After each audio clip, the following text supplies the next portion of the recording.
ನಿಮ್ಮ ಹಳೆಯ ಚಿನ್ನದ ಒಡವೆನ ಅಧಿಕ ಬೆಲೆಗೆ ಮಾರಬೇಕೆ? ಆಟಿಕಾಗೆ ಕಾಲ್ ಮಾಡಿ 8880 ಅಟ್ಟಿಕಾ ಗೋಲ್ಡ್ ಕಂಪನಿ.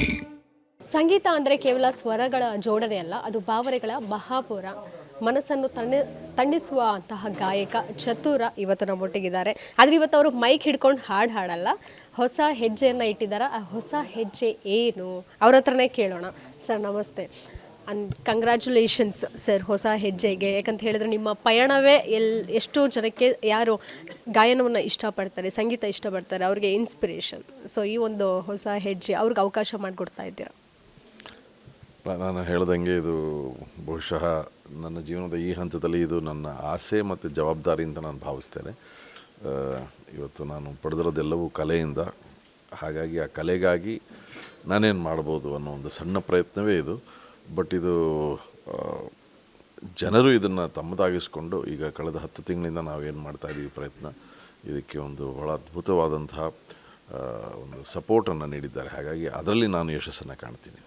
ಡ್ವಾನ್ ಮ್ಯೂಸಿಕ್ ಇದರಲ್ಲಿ ಹೊಸ ಪ್ರತಿಭೆಗಳಿಗೆ ನೀವು ಮುಖ್ಯವಾಗಿ ಕೊಡ್ತಾ ಇರೋಂಥ ಅವಕಾಶ. ಜೊತೆಗೆ ಸಿನಿಮಾಗಳು ಸಾಂಗ್ಸ್ ನೀವು ಹೇಳಿದ್ರಿ ಆಗಲೇ ಪ್ರೆಸ್ ಮೀಟಲ್ಲಿ, ಅದಕ್ಕೆ ಬೇರೆ ಬೇರೆ ಸಂಸ್ಥೆಗಳಿದೆ ಅಂತ ಹೇಳಿದ್ರು. ಬಟ್ ಆಲ್ಸೋ ನಿಮ್ಮ ಸಂಸ್ಥೆಯೇ ಡಿಮ್ಯಾಂಡೆಡ್ ಆಗಿ ಬೇಕು ಅನ್ನೋದಾದರೆ ಏನು ಮಾಡ್ತೀರಾ? ಅಲ್ಲ, ಅದು ಮುಂದಿನ ದಿನಗಳಲ್ಲಿ ಆ ಒಂದು ಸಂದರ್ಭ ಬಂದರೆ ಅದನ್ನು ಮಾಡಬಹುದು. ಬಟ್ ಇವತ್ತಿನ ಉದ್ದೇಶ ಏನಂದರೆ ಇಂಡಿಪೆಂಡೆಂಟ್ ಆರ್ಟಿಸ್ಟ್ಗಳು ಏನೋ ಸಿನಿಮಾ ಹೊರತು ನಾವು ಏನೋ ಒಂದು ಹಾಡನ್ನು ಹಾಡಬೇಕು, ಭಾವಗೀತೆ ಹಾಡಬೇಕು ಅಥವಾ ಭಕ್ತಿ ಸಂಗೀತ ಹಾಡಬೇಕು ಅಥವಾ ಒಂದು ಒಳ್ಳೆ ರೊಮ್ಯಾಂಟಿಕ್ ಸಾಂಗ್ ಹಾಡಬೇಕು ಅಂತ ಏನೇ ಒಂದು ಆಸಕ್ತಿ ಇದ್ರೂ ಅದನ್ನು ಪೂರ್ಣಗೊಳಿಸುವಂಥ ಪ್ರಯತ್ನ ಡ್ವಾನ್ ಮ್ಯೂಸಿಕ್. ಈಗ ಸರ್ 10,000+ ಸಾಂಗ್ಸ್ ಹಾಡಿದ್ದೀರಾ, ಕೌಂಟ್ ಅನ್ನುವಂಥದ್ದು ಇಲ್ಲ ಅಲ್ಲಿ. ಸೊ ಇಟ್ಸ್ ಅನ್ ಎಕ್ಸ್ಟ್ರಾ ಅನ್ನುವಂಥದ್ದು. ಸೊ ನಿಮಗೆ ಬಹಳಷ್ಟು ನಿಮಗೆ ಯಾವುದು ಹ್ಯಾಪಿನೆಸ್ ಇರಬಹುದು ಆ ಮೂಡಲ್ಲಿದ್ದಾಗ, ಯಾವುದನ್ನು ಜಾಸ್ತಿ ಗುಣುಕ್ತಾ ಇರ್ತೀರಾ ಅಂತ? ಅಲ್ಲ, ಹಂಗಲ್ಲ. ನಾವು ನಮ್ಮ ಹಾಡನ್ನೇ ನಾವು ಹಾಡ್ತಾ ಇರೋಲ್ಲ. ನಾವು ಎಲ್ಲ ನಮ್ಗೆ ಇಷ್ಟವಾದಂಥ ಹಾಡೋದು ನಮ್ಮದಾಗಿರ್ಬೋದು, ಬೇರೆಯವ್ರದ್ದಾಗಿರ್ಬೋದು. ಬಟ್ ಜನ ನನಗೇನೆಂದರೆ ಎಲ್ಲ ರೀತಿಯ ಹಾಡುಗಳು ಸಿಕ್ಕಿರೋದ್ರಿಂದ ಒಂದು ಸಿಂಗಾರ ಸೀರೆಯೇ ಆಗಲಿ ಅಥವಾ ಒಂದು ಬೊಂಬೆ ಹೇಳೋದೈತೆ ಆಗಲಿ ಅಥವಾ ಒಂದು ಕಾಲಿ ಕ್ವಾರ್ಟರ್ ಆಗಲಿ, ಒಂದು ಜಯಹೋ ಆಗಲಿ ಅಥವಾ ಒಂದು ಓಂ ಶಿವೋಹಂ ಆಗಲಿ, ಈ ರೀತಿ ಬೇರೆ ಬೇರೆ ಮೂಡ್ಗಳಿಗೆ ಬೇರೆ ಬೇರೆ ಹಾಡುಗಳಿರೋದ್ರಿಂದ ಆ ಮೂಡಿಗೆ ತಕ್ಕಂತೆ ಹಾಡು.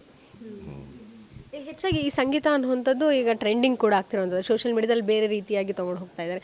ಸೊ ಆಸಕ್ತರಿಗೆ ಮಾತ್ರ ನೀವು ಆಹ್ವಾನವನ್ನು ಇದು ಕೊಡ್ತಾ ಇರೋಂಥದ್ದು, ಅದು ಕೇವಲ ನಾನು ಹೇಳೋದು ನಿಮ್ಗೆ ಅರ್ಥ ಆಗ್ತಾ ಇದೆ ಸರ್? ಅಂದರೆ ಆಸಕ್ತರಿಗಿನ್ನ ಪ್ರತಿಭಾನ್ವಿತರಿಗೆ, ಅಂದರೆ ನಾನು ಅದೇ ಹೇಳೋದ್ನಲ್ಲ, ಆಸಕ್ತಿ ಎಲ್ರಿಗೂ ಇರ್ಬೋದು.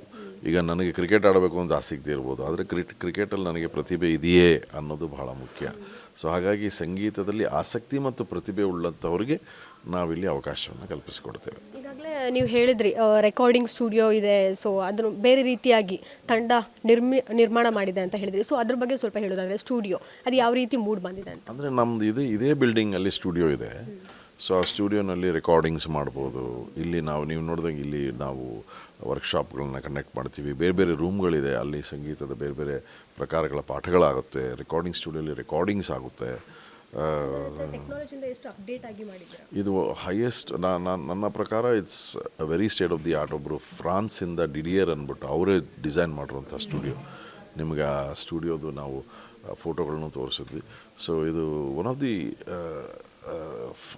ಒಳ್ಳೆ, ನನಗಿಲ್ಲಿ ಬಂದಿರೋ ಎಲ್ಲ ಸಂಗೀತ ನಿರ್ದೇಶಕರು ಅದ್ಭುತವಾದಂಥ ಸ್ಟುಡಿಯೋ ಅಂತ ಹೇಳಿ ಇದಕ್ಕೆ ಒಂದು ಸರ್ಟಿಫಿಕೇಟ್ ಕೊಟ್ಟಿದ್ದಾರೆ. ಈಗ ಕಾಂತಾರ 2 ರೆಕಾರ್ಡಿಂಗ್ ಕೂಡ ಅಲ್ಲಾಗಿದೆ ಅಂತ ಹೇಳಿದ್ರಿ, ಎಷ್ಟು ಸಾಂಗ್ಗಳಾಗಿದೆ ಅಲ್ಲಿ?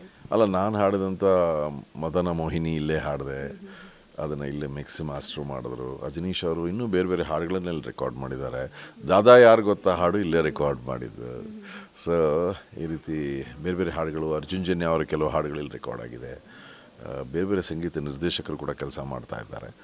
ಸೊ ಈ ರೀತಿ ಎಲ್ಲ ಬಗೆಯ ಕೆಲಸಗಳು ನಡೀತಾ ಇದೆ. ಈಗ ಅಪ್ಕಮಿಂಗ್ ಯಾವ ಸಿನಿಮಾ ಪ್ರಾಜೆಕ್ಟಲ್ಲಿ ರೆಕಾರ್ಡ್ ಆಗ್ತಾ ಇದೆ ಸರ್ ಕರೆಂಟ್? ಅಲ್ಲ, ಈ ಅನೇಕ ಈಗ ಒಂದು ಅರೆ ಅಂತ ಒಂದು ಬಲರಾಮ ಆ ಚಿತ್ರದ ಆ ಹಾಡು ಕೂಡ ಇಲ್ಲೇ ರೆಕಾರ್ಡ್ ಮಾಡಿದ್ದು. ನಾನು ಹೇಳಿದ್ನಲ್ಲ, ಕಾಂತಾರ 2 ಕೂಡ ಇಲ್ಲೇ ರೆಕಾರ್ಡ್ ಮಾಡಿದ್ದು. ಸುದೀಪ್ ಸರ್ ಹಾಡು ಕೂಡ ಇಲ್ಲೇ ರೆಕಾರ್ಡ್ ಮಾಡಿದ್ದು. ಇನ್ನೂ ಅನೇಕ ಮುಂಬರುವ ಹಾಡುಗಳು ಕೂಡ ಇಲ್ಲಿ ಸಾಕಷ್ಟು ರೆಕಾರ್ಡ್ ಆಗಿದೆ. ಬರ್ತಿದ್ದಂಗೆ ಹೇಳ್ತೀನಿ. ನಿಮ್ಮ ಇಡೀ ಜರ್ನಿನಲ್ಲಿ ಎಲ್ರಿಗೂ ಮೋಸ್ಟ್ ಫೇವ್ರೇಟ್ ಅಂತ ಹೇಳಿದ್ರೆ ಜೈ ಹೋ. ಯಾಕಂದರೆ ಪ್ರತಿ ಸ್ಕೂಲಲ್ಲಿ ಇರ್ಬೋದು, ಇಂಡಿಪೆಂಡೆನ್ಸ್ ಡೇ ಬಂತಂದರೆ ಕಾಲೇಜಲ್ಲಿ ಅದು ನೆನಪಾಗ್ತಾ ಇರುತ್ತೆ. How do you recall that? ಅದೊಂದು ನನಗೆ ಜೀವನವನ್ನು ಬದಲಾಯಿಸಿದಂಥ ಹಾಡು ಅಂತ ಹೇಳ್ಬೋದು. ಒಂದು ಒಂದು ಟ್ವಿಸ್ಟ್, ಒಂದು ಟರ್ನ್ ಕೊಟ್ಟಂಥ ಹಾಡದು. ಸೊ ಹಾಗಾಗಿ ಜೈ ಹೋ ಯಾವತ್ತಿದ್ರೂ ಕೂಡ ಅದೊಂದು ರೀತಿ ವಿಕ್ಟ್ರಿ ಸಾಂಗ್ ಅದು ನನಗೆ.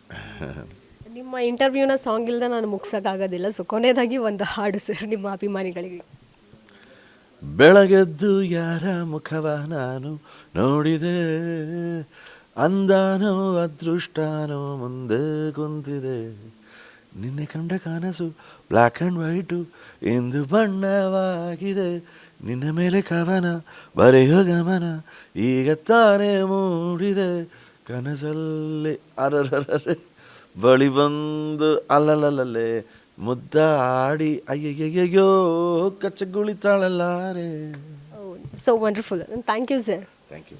ಸೊ ಇದಿಷ್ಟು ಗಾಯಕ ವಿಜಯ್ ಪ್ರಕಾಶ್ ಅವರ ಮಾತಾಗಿತ್ತು. ಕ್ಯಾಮ್ರಾ ಪರ್ಸನ್ ಶಿವು ಜೊತೆಗೆ Keerthi Patil, guarantee news, Bengaluru. Guarantee news, ಸುದ್ದಿ ಖಚಿತ, ನ್ಯಾಯ ನಿಶ್ಚಿತ.